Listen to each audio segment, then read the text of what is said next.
All right, so today we're diving into a real head-scratcher, a section in Genesis some call the Table of Nations. It's like this ancient family tree, but also kind of an early world map, all rolled into one. Yeah, it's fascinating how they try to make sense of, like, everyone on Earth, starting with Noah and his sons, Shem, Ham, and Japheth.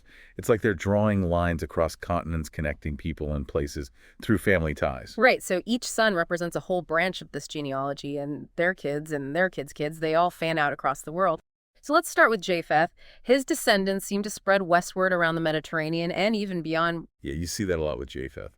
And there's some really interesting figures in his line. Yeah. Like Javan, his name actually connects to the Ionians, these ancient Greeks who were really influential. Mm-hmm. And then you've got names like Tarshish and Kittim, which makes you think about regions even further west, like maybe towards Spain. It's incredible how they wove geography and migration into these family narratives, like their way of mapping out the world.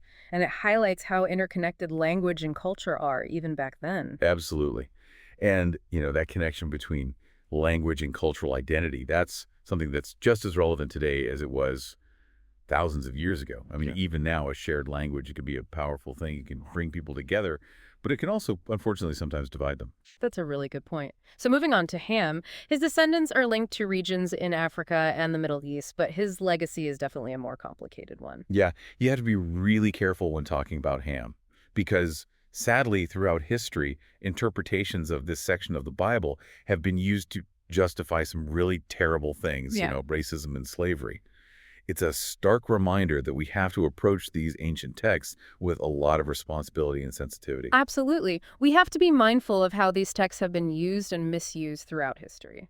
Okay, so with that in mind, let's talk about some of the figures mentioned within Ham's lineage. Like Nimrod, he's described as this mighty hunter. Right. Nimrod. He's not just out hunting animals, though. He's establishing kingdoms, building cities like Babel, Erech, and Akkad. These were major centers in ancient Mesopotamia. Yeah. Talk about shaping the world around him. It's like that phrase, like, Nimrod, a mighty hunter. It just echoes through history.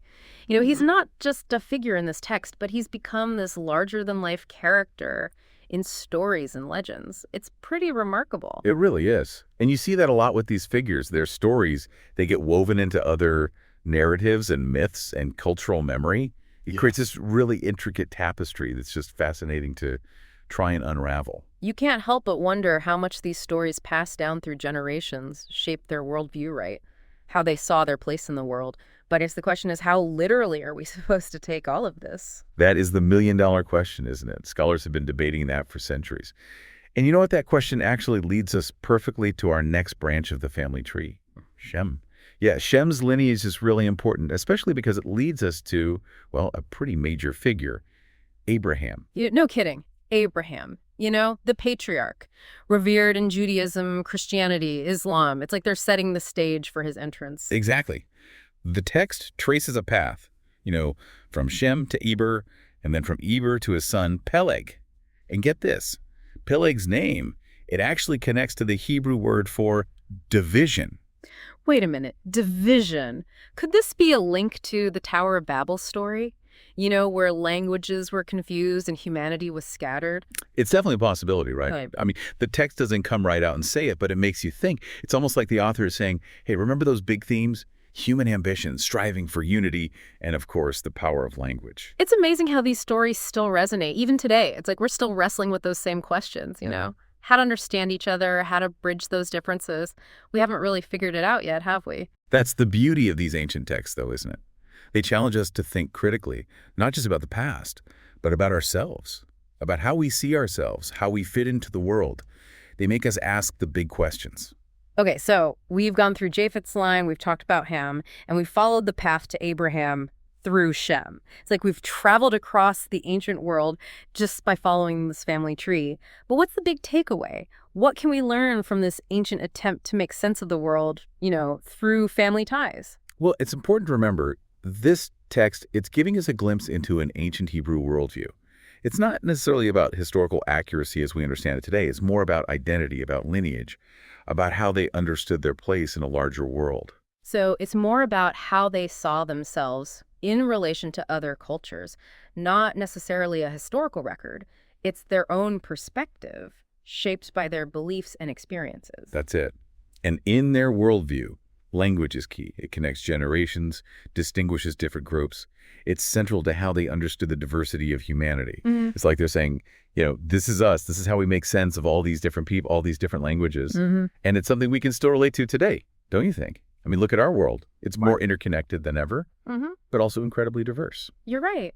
It makes you realize that these big questions about identity, about belonging, about how we relate to people who are different from us, they're not new. These are questions people have been grappling with for millennia. Exactly. And it makes you wonder, what would a table of nations look like today? Could we even make one with so many cultures and histories and languages? It's kind of mind-boggling. Right. It would be unbelievably complex. But maybe that's the point of looking back at this ancient text. It reminds us that our understanding of history, of humanity itself, it's always evolving. That's a great point. We're always learning, uncovering new information. It's a process of discovery. And this text, the Table of Nations, it's just one piece of that puzzle. So why does any of this matter? Why should we care about this ancient genealogy? Because it's more than just a list of names. It's a story about how one culture saw themselves and their place in the world. And it invites us to ask those same questions about ourselves. Where do we fit in? How do we make sense of the world around us? It's like a mirror reflecting both the past and the present. We see these echoes of ancient questions in our own modern-day dilemmas, and it reminds us that we're all part of this much larger story. Exactly. And as we continue to learn and grow, our understanding of that story will continue to change as well. There's always something new to discover, a new connection to make. It's a journey without an end, really. It makes you want to dig deeper, Explore other ancient texts, other origin stories, see how different cultures have answered these questions about humanity and our place in the world. I think that's a fantastic idea. Remember the Table of Nations. It's just a starting point. Yeah. There are so many other stories out there just waiting to be told. This has been an incredible deep dive. It's amazing how much we can learn from a text that's thousands of years old. We've covered so much ground. Ancient geography, cultural identity, even the power of storytelling itself. And most importantly, it reminds us that the quest for knowledge, for understanding it, never really ends. There's always more to uncover, more connections to make. Who knows what other mysteries and insights are still hidden within these ancient texts?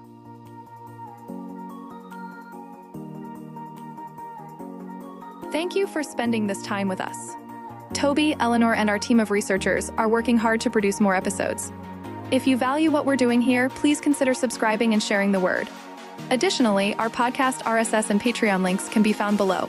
Listener support is what makes our work possible. Join us next time for another deep dive. God bless.